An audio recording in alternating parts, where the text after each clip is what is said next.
আসসালামু আলাইকুম প্রিয় ব্যাংকার বন্ধু। আমার বিশ্বাস আপনারা সবাই বেশ ভালো আছেন। আমি লিমন সরকার, প্রভাষক 36তম বিসিএস হিসাব বিজ্ঞান বিভাগ, নওগাঁ সরকারি কলেজ নওগাঁ, এবং এক্স ব্যাংকার রাজশাহী কৃষি উন্নয়ন ব্যাংক। আজকে আমরা এর আগে আমরা মডিউল এ আলোচনা করছি, আজকে আমরা module B, classification and methods of communication, এই চ্যাপ্টারটা নিয়ে আলোচনা করব। আম, এই চ্যাপ্টারের সাজেশন আমরা অলরেডি দিয়েছি এবং এই সাজেশনের ভিডিও আমরা দিয়েছি, আপনারা একটু দেখে নেবেন। তারপর আমি জাস্ট 2 মিনিটে একটু বলে দিই এটার আমাদের সিলেবাসটা কি। তো এটার সিলেবাসটা আমরা দেখতে পাচ্ছি যে major types of communication, communication গুলো তো বিভিন্ন রকমের হয়। তো এই কমিউনিকেশন গুলোর প্রকারভেদ গুলো এখানে মূলত আলোচনা করা হয়েছে, যেমন ভার্বাল কমিউনিকেশন হতে পারে, নন ভার্বাল কমিউনিকেশন হতে পারে, ভিজুয়াল কমিউনিকেশন হতে পারে, এবং আরো কিছু কমিউনিকেশন রয়েছে যেখানে downward communication, upward communication, horizontal communication, external communication, internal communication, formal communication, informal communication. এই ছয়টা মানে এই যে ডাউনওয়ার্ড, আপওয়ার্ড, হরিজন্টাল, এই কমিউনিকেশন গুলো খুবই গুরুত্বপূর্ণ। এগুলো মূলত পরীক্ষাতে আমরা সাধারণত দেখে থাকি যে এসে থাকে আর কি, টিকা আকারে আসে বা বড় প্রশ্ন আকারে আসে। Oral and written, speaking, communication and listening. আমরা 3 বছরের প্রশ্ন পর্যালোচনা করে দেখেছিলাম যে 96তম ব্যাংকিং প্রফেশনাল এক্সামিনেশনে এই চ্যাপ্টার থেকে হুবহু প্রশ্ন ছিল আইবিবি টেক্সট বইয়ে, এবং তুলনামূলক 96টা সহজ ছিল। এবং 20 মার্কসের প্রশ্ন ছিল 96। 97তমতে আমরা দেখেছি 30 মার্কসের প্রশ্ন ছিল, কিন্তু 97 প্রশ্নটা একটু শর্ট নোটস ইজি ছিল, বাট আপনার বড় প্রশ্নের ক্ষেত্রে টপিক্স এর মধ্যেই ছিল, কিন্তু একটু ক্রিয়েটিভ প্রশ্ন দিয়েছিল। 98তমতেও 5 বা 6, আপনার 7-8 মার্কস টপিক্স এর মধ্যে ছিল, বাকি 10-12 মার্কস ক্রিয়েটিভ দিয়েছিল। সেক্ষেত্রে চ্যাপ্টার সম্পর্কে ভালো আইডিয়া থাকতে হবে এবং একটু লেখার হাতের মানে ফ্রি হ্যান্ড রাইটিং একটু প্র্যাকটিস যেন থাকে, তাহলে আমরা পারবো আর কি। কারণ কখন আইবিবি কিরকম করে ফেলে, অনেক সময় আমরা দেখাচ্ছে যে 20-এর মধ্যে 10 কমন থাকছে, বাকি 10 মার্কস কমন থাকছে না। ওই আপনার একটা আইডিয়ার আলোকে লিখতে হবে। সেক্ষেত্রে তখন আপনার মানে ফ্রি হ্যান্ড রাইটিং একটু উপকারে দিবে। তো যাই হোক, আমরা যদি মানে শর্ট নোটস পড়তে চাই, 98তমতে এখান থেকে কোনো শর্ট নোটস আসেনি, সেক্ষেত্রে আপনাদের 99তমতে এখান থেকে শর্ট নোটস আসার খুবই সম্ভাবনা। সেক্ষেত্রে আপনারা এই যে downward communication, upward communication, horizontal communication এবং এই ফর্মাল, ইনফর্মাল, এই কমিউনিকেশন গুলো খুব গুরুত্ব সহকারে পড়বেন শর্ট নোটস, এবং বড় মানে এটার বিস্তারিত পড়বেন। তো চলেন আমরা আলোচনা শুরু করি। আমরা যদি একটা প্রশ্ন বিস্তারিত পড়ি, আলাদাভাবে আমাদের শর্ট নোটস এর প্রশ্ন আর মুখস্থ করার দরকার নেই। তো প্রথম প্রশ্নটাই আমাদের আছে যে what is verbal communication. Verbal communication বলতে কাকে বোঝায়? What are the 4 fundamental functions of verbal communication, যেটা আইবিবি বোর্ড কোয়েশ্চেন 1 নাম্বারে। আমার কাছে খুব একটা ইম্পর্টেন্ট প্রশ্ন মনে হয়নি, তারপর আমাদের আইডিয়া রাখতে হবে, কারণ অনেক সময় তারা প্রশ্ন দেখা যাচ্ছে যে আনকমন দিয়ে ফেলে। আইডিয়া রাখলে খুবই সহজ। ভার্বাল কমিউনিকেশন হচ্ছে এমন একটা কমিউনিকেশন যেটাখানে আপনি মানে কথা বলার মাধ্যমে এবং লেখার মাধ্যমে আপনি কমিউনিকেশন করেন, স্পিক এবং রিটেনের মধ্যে। আর 4টা ফান্ডামেন্টাল ফাংশন হচ্ছে ভার্বাল কমিউনিকেশনের। আমরা যেমন আইএলটিএস এ জানি যে আমাদের 4টা টেস্ট দিতে হয়। এই 4টা টেস্ট কি কি হতে পারে আবুল খায়ের ভাই বলেন তো, আমরা আইএলটিএস এ মানে কি কি টেস্ট দেই?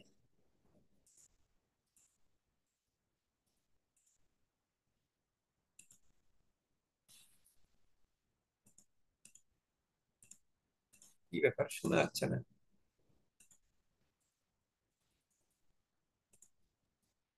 ভাইয়া, এইবার বলেন, হ্যাঁ। লিসেনিং। কি জি কি? জি, লিসেনিং, স্পিকিং, রিডিং, রাইটিং। হ্যাঁ। তো আমরা ভার্বাল কমিউনিকেশনের 4টা জানি, এই যেটা আপনারা আইএলটিএস এও শিখে আসছেন, যে লিসেনিং, স্পিকিং, রিডিং এবং রাইটিংটাই হচ্ছে হলো আমাদের এই ভার্বাল কমিউনিকেশনের 4টা আইটেম। তো এটা খুব একটা মানে আপনি আইটেম গুলো জানলে ইজিলি লিখতে পারবেন। এই আমরা একটু দেখি, এই ভার্বাল কমিউনিকেশনই বলছে যে verbal communication means communicating a message, একটা মেসেজ কমিউনিকেট করা by speaking or writing the message to the recipients. তো ভার্বাল কমিউনিকেশন আমরা স্টেপস গুলো দেখি। উম, এখানে এই যে লিসেনিং দিয়েছে 1 নম্বর, 2 নম্বর দিয়েছে স্পিকিং, 3 নম্বর দেখছি আমরা রাইটিং, 4 নম্বর দেখছি রিডিং। এগুলো সম্পর্কে আমরা একটু আইডিয়া নিই। লিসেনিং বলতে ওরা বলতেছে যে most important part of verbal communication is to listen actively, মনোযোগ সহকারে শোনা, to properly understand the message of the speaker. স্পিকারের মেসেজটা আমরা যদি মনোযোগ সহকারে না শুনি, তাহলে আমরা কিন্তু বুঝতে পারবো না, এবং উনি কি বোঝাতে চাচ্ছেন, এই জন্য আমাদের অ্যাক্টিভলি শুনতে হবে ওনার লিসনটাতে। লিসেনিং এর কিছু স্টেপস রয়েছে। তো সেগুলো হচ্ছে আমরা যখন কারো কথা শুনবো তখন প্রথমে আমাদের পজিটিভ মাইন্ডসেট থাকা লাগবে। 2 নম্বর বলছে যে অ্যাক্টিভ পার্টিসিপেশন। আমরা অ্যাক্টিভ পার্টিসিপেশন না করলে ভালোভাবে শুনতে পারবো না। 3 নম্বর বলছে রেসপেক্ট সাইলেন্স। আমরা শুনতে গেলে অবশ্যই আমাদের মানে সাইলেন্টকে রেসপেক্ট করতে হবে। Be attentive to non verbal cues. অর্থাৎ নন ভার্বাল কুজ বলতে ওই যে আমাদের যে বডি ল্যাঙ্গুয়েজ গুলোর মাধ্যমে আমরা যখন কমিউনিকেশন করি সেটাকে নন ভার্বাল কুজ বলে। এই নন ভার্বাল কুজের ক্ষেত্রেও আমাদের মনোযোগী হতে হবে। উনি ওনার বিভিন্ন ইশারা ইঙ্গিতে কি বোঝাচ্ছে, এবং মেক নোটস। এবং পাশাপাশি আমরা যে তার কথা মনোযোগ সহকারে শুনতেছি, আমরা যদি নোট নেই তাহলে আমরা বুঝবো যে হ্যাঁ এটা আমরা মনোযোগ সহকারে শুনতেছি আর কি। আমরা ক্লাসে যখন আলোচনা করি যে এরকম নোট নেই। এবং স্পিকিংটাও আমরা সেম বলতেছি যে স্পিকিং হচ্ছে most common form of verbal communication. একটু দেখে নিলেই পারবেন, আর এটা নিয়ে এগুলো আলোচনা তো সময় নষ্ট না করি।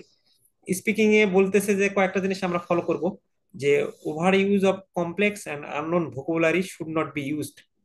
যে কমপ্লেক্স ওয়ার্ড বা যে ভোকাবুলারি জানে না সেরকম ওয়ার্ড আমরা যেন ইউজ না করি, না হলে ওরা বুঝতে পারবে না। 2 নম্বর বলছে যে using shorter and simple sentence. যখন কথা বলবো আমরা তখন সিম্পল সেন্টেন্স যেন ইউজ করি এবং শর্ট সেন্টেন্স ইউজ করি। 3 নম্বরে বলছে যে the volume, speed of speech and clarity of sound should be also considered. মানে আমি যখন কথা বলছি তখন এত দ্রুত যদি আমি কথা বলি, স্পিড অফ স্পিচ, যে আপনারা বুঝতেই পারছেন না, তাহলে কিন্তু সেটা সমস্যা হয়ে দাঁড়াবে। এবং আমার কথার মধ্যে যদি অস্পষ্টতা থাকে তাহলে সেটাও একটা সমস্যা। তো এই 3টা স্টেপস ফলো করে আমরা স্পোকেনের ক্ষেত্রে নজর দিতে পারি। রাইটিংটা আপনারা খুবই জানেন যে রাইটিং অফিসিয়াল ল্যাঙ্গুয়েজের জন্য খুবই গুরুত্বপূর্ণ, এবং সেক্ষেত্রে আমরা অফিসিয়াল ল্যাঙ্গুয়েজ ইংলিশ জানি, ইংলিশটা জানা দরকার। এখানে ওই কথাটাই বলছে, মাস্ট মেনটেন কনসিস্টেন্সি অ্যান্ড ব্রিভিটি। লেখার ক্ষেত্রে অবশ্যই সামঞ্জস্যতা থাকতে হবে, এবং লেখা সংক্ষিপ্ত হওয়াই ভালো বলতেছে। Avoid using jargons in business writing. Jargons মানে অপ মানে পরিভাষা আমাদের যেন আমরা না ইউজ করি। রিডিং ওই একই কথা, একটু দেখে নেবেন যে রিডিংটা খুবই দরকার একটা এমপ্লয়ির সাকসেসফুল হওয়ার জন্য। এবং একজন রিডারকে তার এক মানে একটা মেসেজের কোর রাইটিং থেকে বোঝার জন্য রিডিং স্কিলটা তার থাকা দরকার। তো এই রিডিং এর ক্ষেত্রে যেমন বলছে যে must have basic vocabulary knowledge. Vocabulary knowledge না থাকলে তো সে ভালো লিখতে পারবে না, মানে রিডিং এই ইমরান লিখতে সেনা। পারবে না।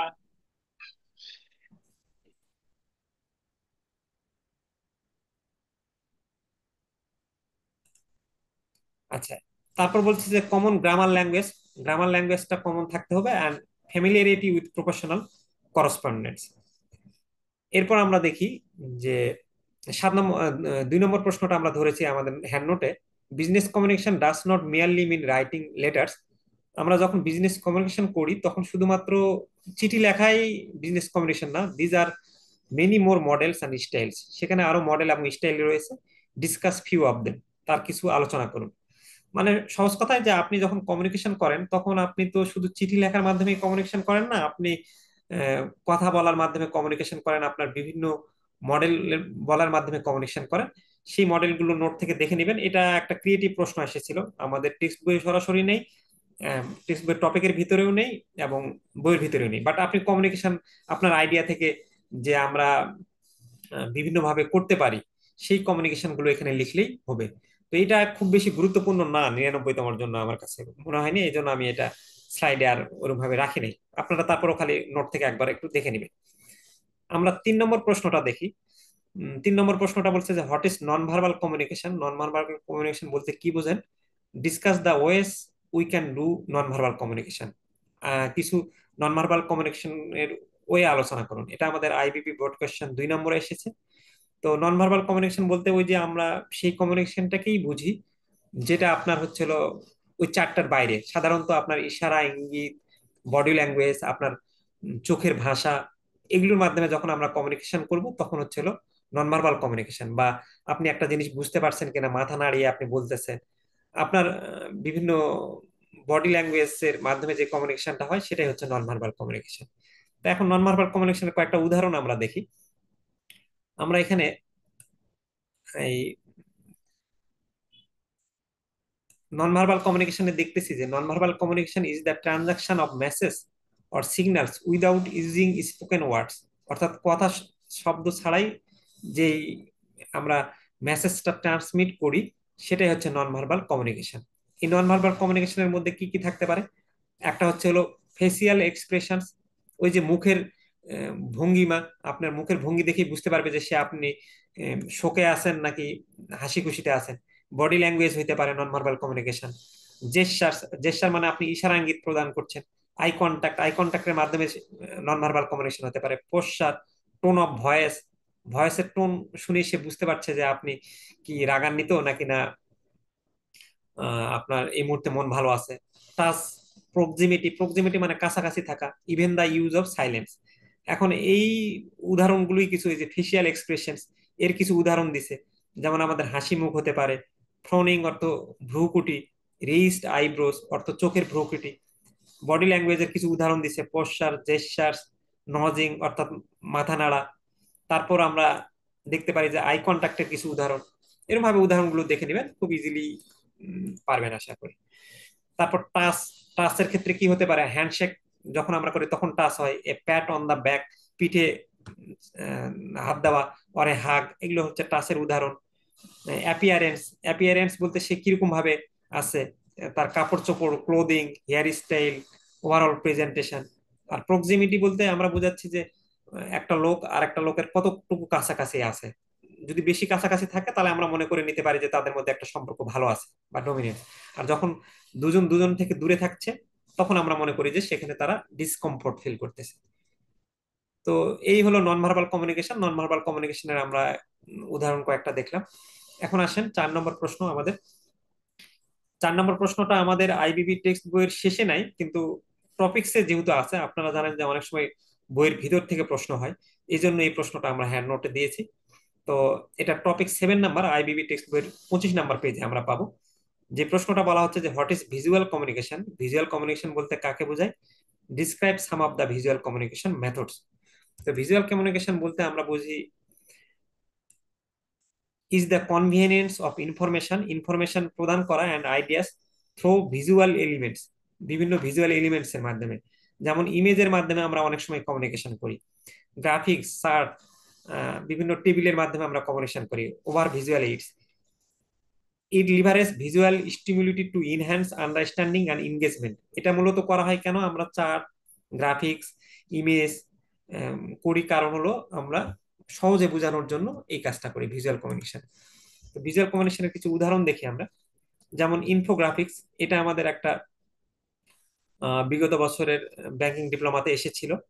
তো ইনফোগ্রাফিক্স, ইনফো বলতে ইনফরমেশনের গ্রাফিক্স করা, অর্থাৎ আপনার এই যে visual representation of complex information, মানে জটিল তথ্যের আপনি যখন এই ম্যাপ চার্টের মাধ্যমে বুঝাবেন বা ইমেজের মাধ্যমে বুঝাবেন, তখন কিন্তু সেটা সহজ, অনেকের কাছে সহজবোধ্য হবে।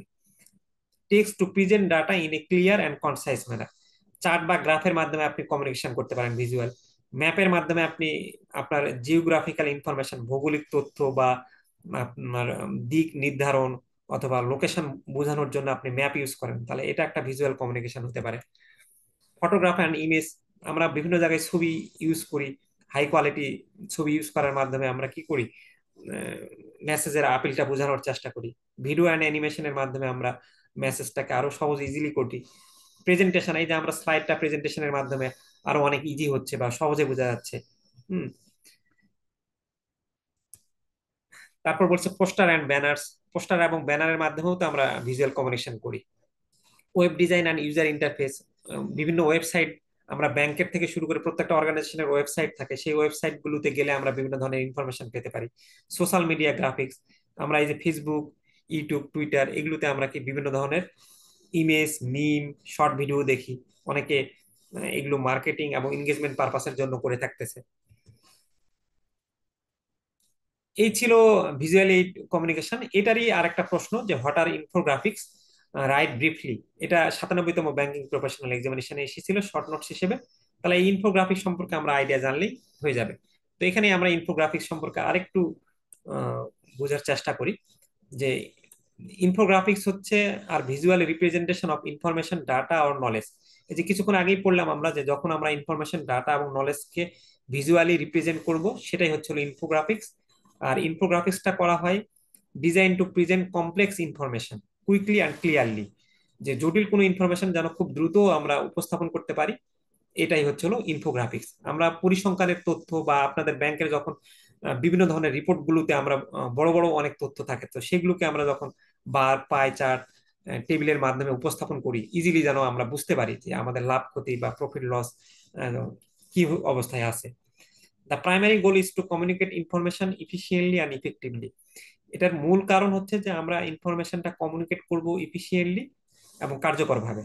দে make it easier for viewers, এই ইনফোগ্রাফিক্সটা ভিউয়ার্সদের জন্য সহজ করে to graphs key points without lengthy text. অর্থাৎ ইনফোগ্রাফিক্স থাকলে আমরা অনেক ইনফরমেশন দরকার পড়ে না, আমরা সামান্য ইনফরমেশনে অনেক কিছু বুঝতে পারি। তো ইনফোগ্রাফিক্স অনেকগুলো ফর্মে হতে পারে, যেমন এরা বলতেছে যে চার্ট এবং গ্রাফে হতে পারে, ডায়াগ্রাম হতে পারে, ম্যাপের মাধ্যমে ইনফোগ্রাফিক্স হতে পারে, ইলিস্ট্রেশনের মাধ্যমে ইনফোগ্রাফিক্স হতে পারে। এই ইনফোগ্রাফিক্স কোথায় ইউজ হয়? সাধারণত জার্নালিজমের, আমরা বিভিন্ন পত্র পত্রিকাতে প্রায় সময় দেখবেন যে বিভিন্ন ধরনের ইনফোগ্রাফিক্স তারা ডাটা গুলো উপস্থাপন করে। এডুকেশন লেখাপড়ার ক্ষেত্রে তো অবশ্যই ইউজ হয়। মার্কেটিং এর ক্ষেত্রে আমরা এই বিভিন্ন তথ্য উপাত্ত দিয়ে মোটিভেট করার তখন চেষ্টা করি, তখন কিন্তু আমরা ইনফোগ্রাফিক্স এর মাধ্যমে দিই। বিজনেসের ওখানে হতে পারে। আর এটা কি করে? সিম্পলিফাই কমপ্লেক্স কনসেপ্ট, জটিল একটা কনসেপ্টকে এটা সহজ করে। হাইলাইট কি ট্রেন্ডস, কি ট্রেন্ড কি হচ্ছে সেটাকে হাইলাইট করে, এবং ইনহ্যান্স অডিয়েন্স আন্ডারস্ট্যান্ডিং, এবং অডিয়েন্সরা যেন খুব সহজেই বুঝতে পারে, এই জন্য আমরা ইনফোগ্রাফিক্স করি। তাহলে ইনফোগ্রাফিক্স বললেই আমরা যে ইনফরমেশন গুলো আসবে, যে বার চার্ট ডাটার মাধ্যমে যখন আমরা একটা খুব জটিল ইনফরমেশন তুলে ধরবো, সেটাই হচ্ছে হলো ইনফোগ্রাফিক্স। ইনফোগ্রাফিক্স মূলত ম্যাপ, ভিজুয়াল বিভিন্ন এগুলোর উদাহরণ, এবং এটা আমরা দেখলাম যে জার্নালিজম, এডুকেশন, মার্কেটিং, বিজনেসে ইউজ করা হয়। তো এটা একটা ইম্পর্টেন্ট প্রশ্ন, একটু শর্ট নোটসটা দেখবেন ভালো করে।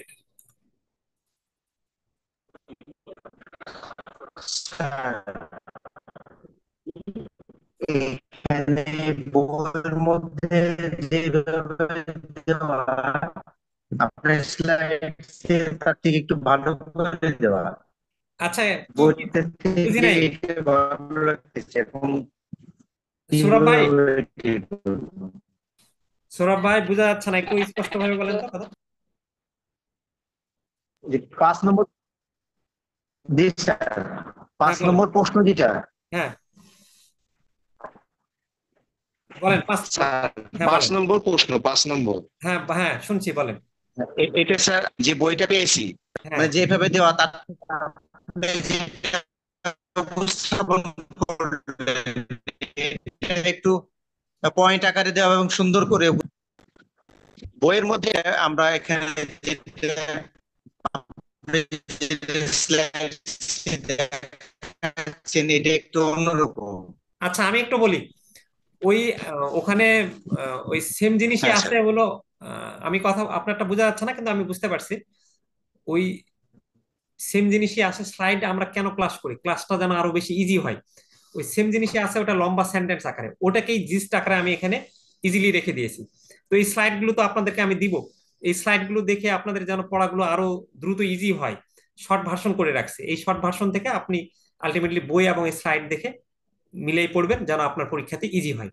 পুরোটা আমি দিলে তো তখন আর এটা আবার স্লাইড, মানে স্লাইড থাকলো না। আমি যখন প্রেজেন্ট করবো তখন তো আমাকে শর্ট আকারে বা আরো সুন্দরভাবে বই থেকে স্লাইডে আরো বেশি সুন্দর আসবে। বাট মূল কথাটাও আপনি ওখানে দেখবেন বইয়ে এই কথাগুলোই আছে সেম।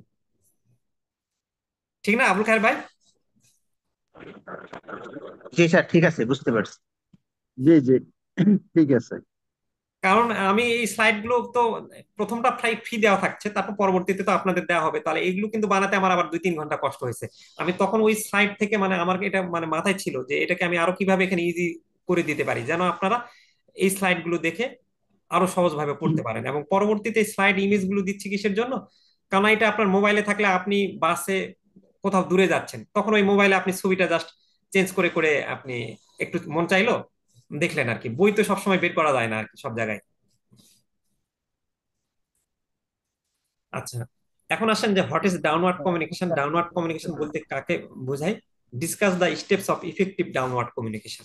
এটা হচ্ছে হলো আমাদের আইবিবি টেক্সট বইয়ের ব্রড কোয়েশ্চেন 3 নাম্বার। এটা 96তম ব্যাংকিং প্রফেশনাল এক্সামিনেশনে এসেছিল। তাহলে এবার এটা একটু গুরুত্বপূর্ণ। আমি কালকেই বলছিলাম যে ডাউনওয়ার্ড কমিউনিকেশনটা হচ্ছে সেই কমিউনিকেশন যখন আপনার এই কমিউনিকেশনটা উপর থেকে আসবে, অর্থাৎ এটা আপনার চেইন অফ কমান্ড অনুসরণ করবে। যারা উম, উপরে আছেন তারা যখন সাবঅর্ডিনেটকে বিভিন্ন ধরনের দিক নির্দেশনা দিবেন, সেটাই হচ্ছে ডাউনওয়ার্ড কমিউনিকেশন। অর্থাৎ একটা ব্রাঞ্চে আপনার কিন্তু ম্যানেজার হচ্ছে ফুল পাওয়ারে, ওই ম্যানেজার থেকে আপনার সাবঅর্ডিনেট এমপ্লয়ীদের কাছে বিভিন্ন দিক নির্দেশনা আসতেছে, সেটা হচ্ছে ডাউনওয়ার্ড কমিউনিকেশন। এবং এই ডাউনওয়ার্ড কমিউনিকেশনটা ইফেক্টিভ করার জন্য বেশ কিছু কার্যকর পন্থা রয়েছে। তো এই যে এখানে আমরা দেখেন, আমরা যদি দেখি এই সংজ্ঞাতেই বলছি যে flow of information or message, একটা ইনফরমেশনের বা মেসেজের ফ্লো হওয়া from the top level of the organisation hierarchy, অর্গানাইজেশনের টপ লেভেল থেকে to the bottom of the organisation level is known as downward communication. তাহলে ডাউনওয়ার্ড কমিউনিকেশনটাই হচ্ছে অর্গানাইজেশনের টপ লেভেল থেকে অর্গানাইজেশনের বটম লেভেলে যাবে। when information moves down the hierarchical structure from supervisors to subordinates, downward communication happens। মানে যখন ইনফরমেশন আপনার এই সুপারভাইজার থেকে সাবঅর্ডিনেটস এর কাছে আসে, সেটাই হচ্ছে হলো আমাদের ডাউনওয়ার্ড কমিউনিকেশন। এখন প্রফেসর তারপর বলছেন যে downward communication flows from superior two A subordinate. Superior মানে ওই যে বড় পর্দায় যিনি আছেন, ওই বড় পদ থেকে সাবঅর্ডিনেট যিনি ছোট পদে আছেন, সেটাই হচ্ছে ডাউনওয়ার্ড কমিউনিকেশন। এটাই সংজ্ঞা আকারে এখানে বলছে এরা। তো আমরা একটু এরপরে এই ডাউনওয়ার্ড কমিউনিকেশনের যে ইফেক্টিভ গুলো, ডাউনওয়ার্ড কমিউনিকেশনের স্টেপস প্রথমটাই বলতেছে যেমন অ্যাপ্রোপ্রিয়েট মিডিয়া। আপনি যখন একটা ডাউনওয়ার্ড কমিউনিকেশন করতে যাবেন, তখন কিন্তু আপনি যখন আপনার অধস্তনের সঙ্গে কমিউনিকেট করতে যাচ্ছেন, তখন আপনি কি তাকে লিখিত আকারে দিক নির্দেশনাটা দিবেন, নাকি সরাসরি মৌখিক ভাবে কথা বলবেন, নাকি ফোনে বলবেন, কোন মিডিয়াতে তাকে ইনস্ট্রাকশনটা দেওয়া দিলে ভালো হবে, সেই মিডিয়াটা আপনাকে সবার আগে ঠিক করতে হবে। কারণ আপনি তো জানেন যে মিডিয়া ছাড়া কমিউনিকেশন হয় না। 2 নম্বর হচ্ছে পজিটিভ অ্যাটিটিউড। আপনি একজন সুপিরিয়র বা বস হিসেবে আপনাকে কিন্তু অবশ্যই পজিটিভ অ্যাটিটিউড রাখতে হবে, নাহলে কিন্তু আপনার কমিউনিকেশনটা আপনার সাবঅর্ডিনেটের সঙ্গে ভালো হবে না। 3 নম্বর হচ্ছে অপরচুনিটি ফর ফর ফিডব্যাক। আপনার কিন্তু মাথায় অবশ্যই রাখতে হবে যে আমি শুধু খালি কমিউনিকেট করলাম, কিন্তু আমি আমার সাবঅর্ডিনেট বা আমার নিচে যারা আছে তারা এই দিক নির্দেশনাটা সম্পর্কে কি ভাবছে, সেই ফিডব্যাকটা নিয়ে যদি আমি না ভাবি, তাহলে কিন্তু হবে না। 4 নম্বর হচ্ছে ডেভেলপমেন্ট অফ ট্রাস্ট। এখন এই বস এবং এমপ্লয়ির মধ্যে যদি পরস্পরের শ্রদ্ধাবোধ সম্পর্ক না থাকে, তাহলে তো তখন যিনি দিক নির্দেশনা দিবেন তার নির্দেশনা উনি মানতে চাইবেন না। তাহলে অবশ্যই ট্রাস্ট থাকতে হবে, প্ল্যান থাকতে হবে, মানে আগে থেকে আপনি পরিকল্পনা করে নেবেন কিভাবে কমিউনিকেশনটা করবেন। এবং ডিগ্রি অফ ডিসেন্ট্রালাইজেশন, অর্থাৎ এখানে ক্ষমতার বিকেন্দ্রীকরণ থাকতে হবে, মানে শুধু খালি একজনের হাতেই থাকবে এমন না। তো এই স্টেপস গুলো যদি ফলো করি, তাহলে আমাদের ডাউনওয়ার্ড কমিউনিকেশনটা সুন্দর হবে।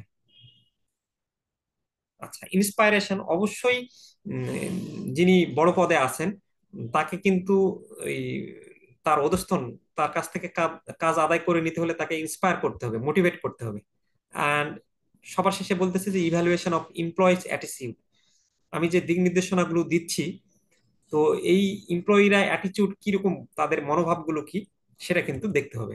তাহলে কিন্তু একটা ডাউনওয়ার্ড কমিউনিকেশন স্ট্রংলি হবে। তাহলে ডাউনওয়ার্ড কমিউনিকেশন স্টেপস গুলো আমরা যদি সহজ ভাষায় বলতে চাই, যে আমাদের প্রথমে একটা কোন মিডিয়া, আমরা অ্যাপ্রোপ্রিয়েট মিডিয়া চুজ করতে হবে, তারপর সেখানে মোটিভেশনের ব্যাপার থাকবে, তারপর আপনার ফিডব্যাক থাকতে হবে, ইন্সপাইরেশন থাকতে হবে। এই জিনিসগুলো ফলো করলে আমরা দেখবো যে ডাউনওয়ার্ড কমিউনিকেশন আমাদের ঠিক হচ্ছে। এই প্রশ্নটা খুবই important, what is the difference between upward and downward communication. এই যে আপনাদের একটা আমরা পরে শেষের দিকে পড়বো, একটা 96 ব্যাংকিং প্রফেশনাল এক্সামিনেশন এসেছিল যে difference between formal communication and informal communication. তাহলে এই 99তমতে হয় ফর্মাল কমিউনিকেশন অ্যান্ড ইনফর্মাল কমিউনিকেশনের মধ্যে পার্থক্য, অথবা difference between upward and downward কমিউনিকেশনের মধ্যে পার্থক্য আসার সম্ভাবনা আছে, অথবা শর্ট নোটস আকারে এগুলো কিন্তু আসবে। তো এই জন্য upward communication, downward communication, formal communication, informal communication, horizontal communication খুব ভালো করে আমরা পড়বো। এটা ভালো করে পড়বেন। এটা আবার দেখতে পাচ্ছেন যে আইবিবি টেক্সট বইয়ের এটা প্রশ্ন, তাহলে তো আমাদের ভালো করেই পড়তে হবে। তাহলে জাস্ট নর্মালি আপনি যদি মাথায় রাখেন, ডাউনওয়ার্ড কমিউনিকেশনটা উপর থেকে নিচের দিকে নামতেছে, আর আপওয়ার্ড কমিউনিকেশনটা আপনার হচ্ছে হলো নিচ থেকে উপরের দিকে যাবে। অর্থাৎ নিচের এমপ্লয়ি যখন তার উপরের অধস্তন কর্মীর সঙ্গে কোনো কিছু জানাবে বা বলবে, সেটাই হচ্ছে আপওয়ার্ড কমিউনিকেশন। তো আমি তো অনেক আলোচনা করে ফেললাম, আপনাদের কাছ থেকে একটু শুনি আসলে কি বোঝা যাচ্ছে আমার সাউন্ড, বা আসলে আপনারা ক্লাসটা বুঝতে পারছেন কিনা। বোঝা যাচ্ছে স্যার, বোঝা যাচ্ছে। বোঝা যাচ্ছে? সৌরভ ভাই, আহ, সিদ্দিক ভাই বোঝা যাচ্ছে কি?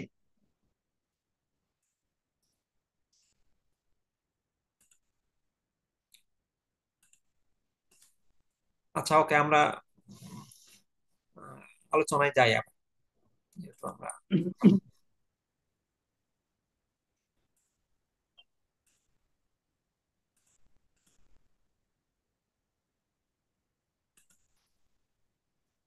আচ্ছা, আমরা বলতেছি যে আপওয়ার্ড কমিউনিকেশন এবং ডাউনওয়ার্ড কমিউনিকেশনের মধ্যে পার্থক্যগুলো কি কি সংক্ষেপে আলোচনা করতে বলছে আমাদের। তো এই পার্থক্যগুলো আমরা আম, এই বিজনেস কমিউনিকেশন নামে আমাদের সেকেন্ড ইয়ারে আমরা অনার্সের ছেলেপেলেদের পড়াই, বিভিন্ন বই পড়াই। তো এগুলো ইজিলি আমি এখানে খুব সহজ করে বিভিন্ন বই থেকে নিয়ে আসছি আর কি। আমাদের টেক্সট বইয়ে যদিও সরাসরি নাই বা একটু জটিল করে করা আছে, তো আপনি জাস্ট সংজ্ঞাগুলো যদি মুখস্থ রাখেন আর কয়েকটা পয়েন্ট মুখস্থ রাখেন তাহলে খুব ইজিলি পারবেন আর কি। তো এখানে বলছে ডাউনওয়ার্ড কমিউনিকেশনটা প্রথমে সংজ্ঞা দিছে, আপওয়ার্ড কমিউনিকেশন এখানেও সংজ্ঞা দিছে। এটা আমি আরো অলরেডি আলোচনা করছি না, আমরা সংজ্ঞা নিয়ে আলোচনা করলাম। এখন অবজেক্টিভস, এটার লক্ষ্যটা কি? এটার লক্ষ্যটা হচ্ছে its objectives are to provide information and instructions to the subordinates. এই ডাউনওয়ার্ড কমিউনিকেশনের মূল উদ্দেশ্যই হচ্ছে আপনার তথ্য এবং সাবঅর্ডিনেটস কে ইনস্ট্রাকশন দেওয়া। যেহেতু ম্যানেজার তার পরের অধস্তন কর্মীকে দিক নির্দেশনা দিচ্ছে, উপর থেকে আসতেছে, তো তাহলে উপর থেকে আসলে তো অবশ্যই সে নির্দেশনা দিবে কিভাবে কাজটা করতে হবে। আর এখানে আপওয়ার্ড কমিউনিকেশনে কিন্তু নিচের কর্মী মানে শ্রমিক, মানে লোয়ার লেভেলের কর্মীরা আপার লেভেলের কর্মীর সঙ্গে উম, মানে কমিউনিকেশন হবে, লোয়ার লেভেলরা শুরু করবে। তাহলে লোয়ার লেভেল তো কখনো তার বসকে আপনার কাজের কথা বলতে পারবে না যেভাবে কাজ করেন। সে জাস্ট কি করতে পারে, ফিডব্যাক দিতে পারে।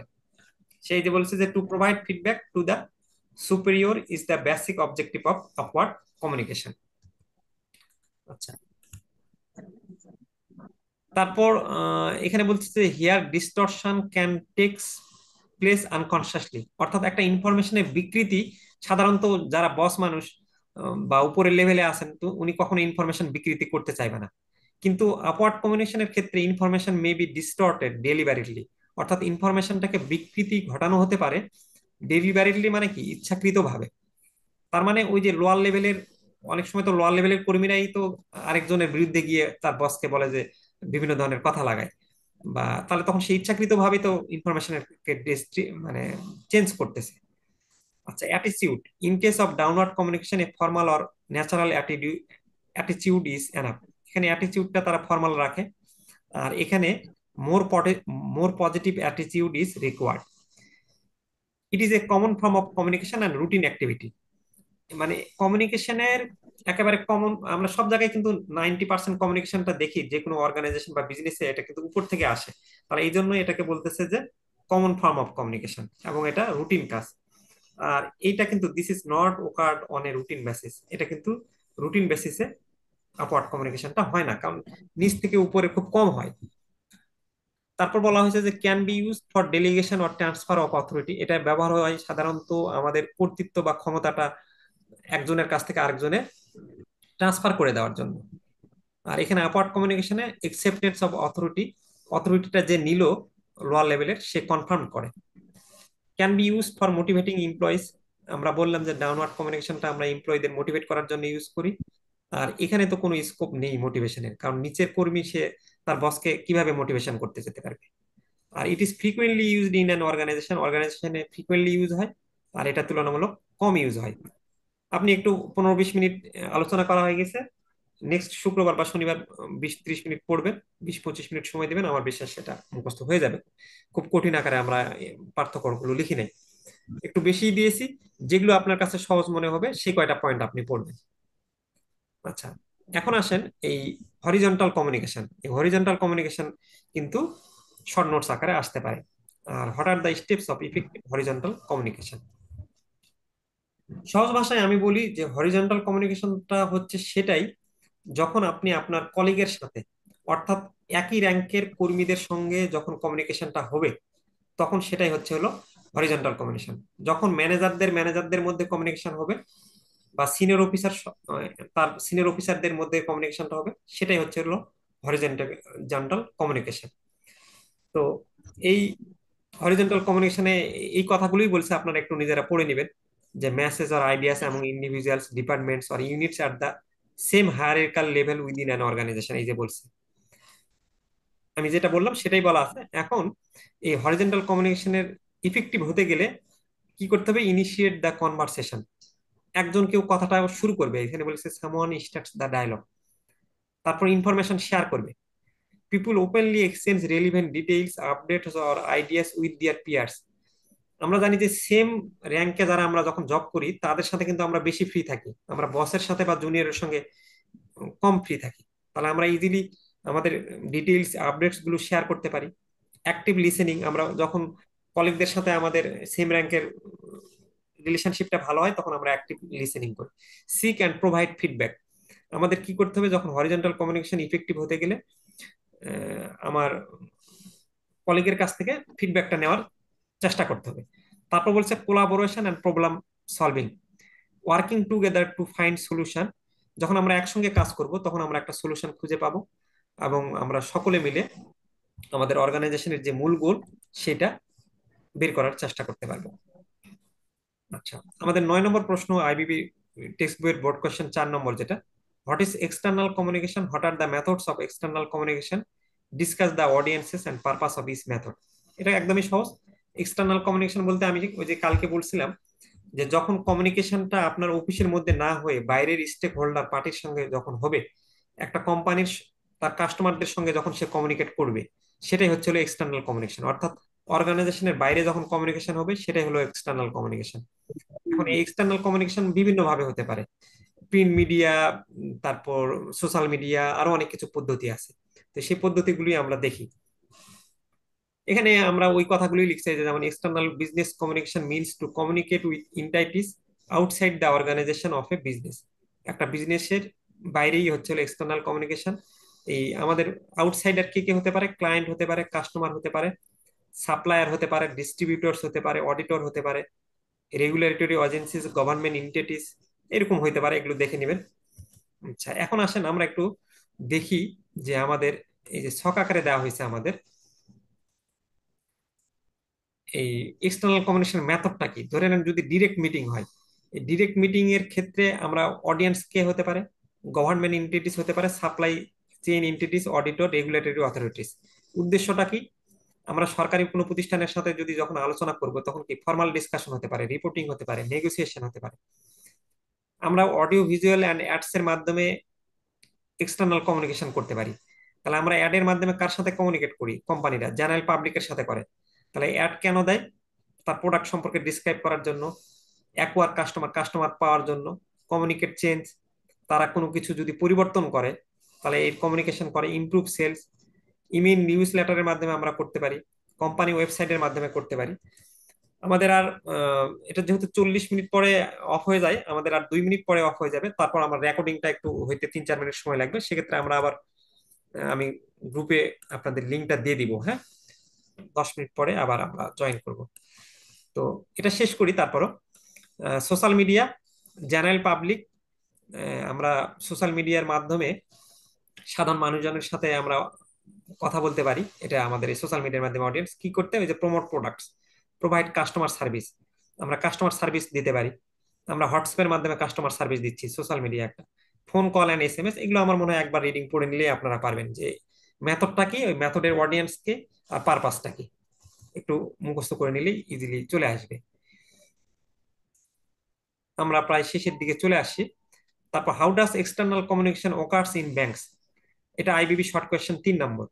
তো এটা এখানে আমি আর আলোচনা করি নাই, ওই যে অলরেডি ওগুলো পড়লে আপনি এক্সটার্নাল কমিউনিকেশনের মেথড গুলো আলোচনা জানলেই এটা আপনি আমাদের বই থেকে দেখে নেবেন যে বিভিন্ন সোশ্যাল মিডিয়ার মাধ্যমে বা আপনার নিউজ লেটারের মাধ্যমে বা ওয়েবসাইটের মাধ্যমে সে তার কাস্টমারের সঙ্গে কি যোগাযোগ করে, বা ফোন কলের মাধ্যমে যোগাযোগ করতে পারে, বা তার অ্যাপস এর মাধ্যমে যোগাযোগ করতে পারে। তো এই পদ্ধতিগুলো বলবেন, তাহলেই হবে আর কি।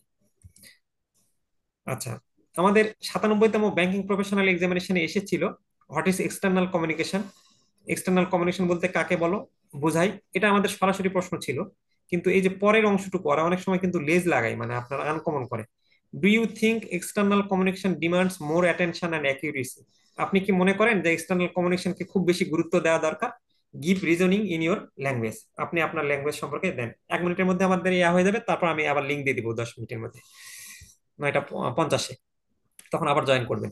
আচ্ছা, এখানে যে জিনিসটা বলছে যে আপনি বলবেন যে এক্সটার্নাল কমিউনিকেশনের গুরুত্বটা, তো এটা আপনি তখন বানায় লিখতে পারবেন না যে এক্সটার্নাল কমিউনিকেশনটা আপনার কাস্টমারের সঙ্গে ভালো রিলেশনশিপ করার জন্য অবশ্যই লাগবে, এতে বিল্ড আপ হবে, আপনি তথ্য জানাতে পারবেন। তার মানে ওভারঅল যখন আপনি একটা চ্যাপ্টার সম্পর্কে পড়বেন, তখন কিন্তু একটু তারা ক্রিয়েটিভ ল্যাঙ্গুয়েজ মানে প্রশ্ন করলেও আপনার কনসেপ্ট ক্লিয়ার থাকলে তখন কিন্তু আপনি সেটা বানায় লিখতে পারবেন।